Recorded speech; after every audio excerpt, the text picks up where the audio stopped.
Kashi news channel, सच है तो बोलेगा। वाराणसी नगर निगम में शहर के लोगों की समाधान के लिए चौपाल लगाकर नगर में गृहकर की दरों में हुई वृद्धि के बाद हुई समस्याओं और भ्रांतियों को दूर करने का प्रयास किया गया। वाराणसी के महापौर और नगर आयुक्त खुद इसके लिए चौपाल लगाकर लोगों की भ्रांतियों को दूर करने के लिए जुट गए। वाराणसी के आदमपुर जोन कार्यालय में चौपाल लगाकर महापौर और नगर आयुक्त ने गृहकर से जुड़ी लोगों की शिकायतों को सुना। कई शिकायतों को मौके पर निस्तारित किया गया तो कई समस्याओं के समाधान के लिए जांच का निर्देश दिया गया। गृहकर की भ्रांतियों और समस्याओं के समाधान के लिए लगाए गए चौपाल के दौरान नगर निगम के अधिकारियों के साथ पहुंचे नगर आयुक्त शिवपुगिरी और महापौर अशोक तिवारी ने बताया कि मकानों को जिन लोगों ने 2 से 4 फ्लोर का बना दिया है, कुछ लोग आवासीय मकान को कमर्शियल कर दिए हैं, उनका तो टैक्स उसे देना ही होगा। इसके लिए लोगों को जागरूक किया गया है कि सरकार का टैक्स चोरी ना हो और लोग भी इसमें भरपूर सहयोग करें। नगर निगम लोगों के टैक्स से ही उनको सुविधा उपलब्ध करवाता है, ऐसे में टैक्स सभी को जिम्मेदारी से भरना है। वहीं उन्होंने बताया कि गृहकर को लेकर लोगों को कुछ समस्याएं आ रही हैं, जिसका निस्तारण किया जा रहा है। बिना किसी समस्या के निस्तारण का टैक्स नहीं लिया जा रहा। जन चौपाल में सभी संबंधित अधिकारियों एवं कर्मचारी उपस्थित रहे। जी,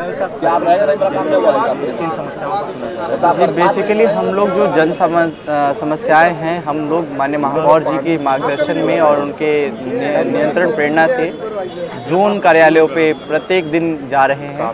यहाँ पे जनता की जो भी समस्याएं हैं, चाहे नामांतरण से, चाहे गृहकर वसूली से, चाहे साफ सफाई से हो, सीवर की समस्या हो, पानी की समस्या हो, उसका मौके पे जाकर के समाधान करने का हमारे द्वारा कार्य किया जा रहा है। हमारा हमेशा प्रयास है कि शहर को हम स्वच्छ बनाए रखें और शहर के नागरिक एक आदर्श नागरिक के रूप में अपने गृहकर को आसानी से दे पाएं, इसकी एक व्यवस्था, आदर्श व्यवस्था स्थापित कर सकें। जीआईएस द्वारा जो रिपोर्ट है उसमें क्या कुरीतियां हैं जो इस तरह की समस्याएं लोगों को फेस करनी पड़ रही है? नहीं, देखिए, जीआईएस के बारे में भ्रांतियां फैलाई जा रही हैं। एक मिथ्या है कि जीआईएस के पश्चात लोगों के गृहकर में बढ़ोतरी हुई। मैं आपको आंकड़े बताना चाहूँगा कि जीआईएस के पूर्व नगर निगम में करीब 2,18,000 आवास थे। जीआईएस सर्वे के पश्चात हमें जीआईएस सर्वे से करीब 2,81,000 आवास मिले, जिसका मतलब ये हुआ कि नगर सीमा में 61,000 ऐसे घर थे जो कि गृहकर की सीमा में आते ही नहीं। इन घरों में केवल गृहकर की चोरी ही एक समस्या नहीं थी, इन घरों का नामांतरण भी नहीं हो पाता था। मतलब अगर यहाँ के लोगों का कोई घर कब्जा कर ले या फिर इनके नामांतरण कराना हो, वरासत कराना हो, तो इनको ये सुविधाओं से ये वंचित रहे थे। तो इनको हम ये नया मकान नंबर जारी करके इनको ये सुविधा देंगे। सेकंड, जो लोग बोलते हैं कि गृहकर के जीआईएस के कारण गृहकर में बढ़ोतरी हुई, ऐसी स्थिति नहीं है। 2,18,000 आवासों में से मात्र 7,661 ऐसे आवास थे जिनमें 5,000 रुपये से अधिक की वृद्धि हुई।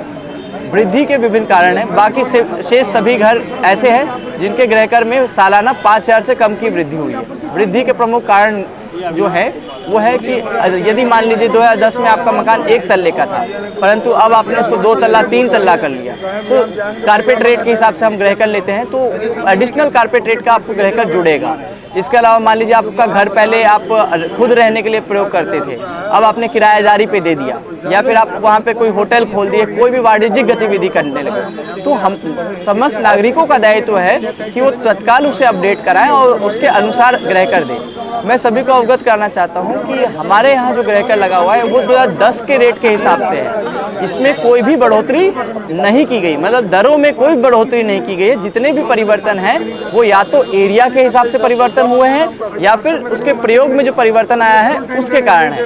इसके अतिरिक्त आप यह भी जानते होंगे कि गृहकर लगाते वक्त हम कई फैक्टर्स का ध्यान में रखते हैं। मतलब सड़क की चौड़ाई 12 फीट से कम, 12 मीटर से कम की सड़क है तो उसके लिए अलग गृहकर है, 12 से 24 के लिए एक अलग गृहकर है, 24 से अधिक के लिए एक अलग गृहकर है। 2010 के बाद से वाराणसी शहर में अनेकों विकास कार्य हुए, कई सड़कों का चौड़ीकरण हुआ, नागरिक सुविधाएं उपलब्ध कराएगी, परंतु हम लोग इतने अभाव के बाद भी हम नागरिकों के ऊपर अतिरिक्त बोझ नहीं देते हैं। हम 2010 के रेट के हिसाब से ही अभी भी गृहकर की वसूली कर रहे हैं। आप सभी जानते हैं कि 2010 में आपकी हमारी जो भी सैलरी थी, जो महंगाई दर थी, वो आज के रेट में कितनी अधिक हो गई है, परंतु हमारे कमिटमेंट्स भी बढ़े हैं। हमें सफाई कर्मचारियों को आज के निर्धारित जो न्यूनतम मासिक दर है उसके हिसाब से देना है।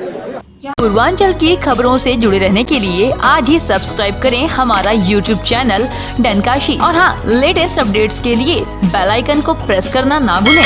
और आपके पास है कोई जानकारी या है कोई सूचना तो हमारे दिए गए नंबर पर आप हमसे संपर्क कर सकते हैं।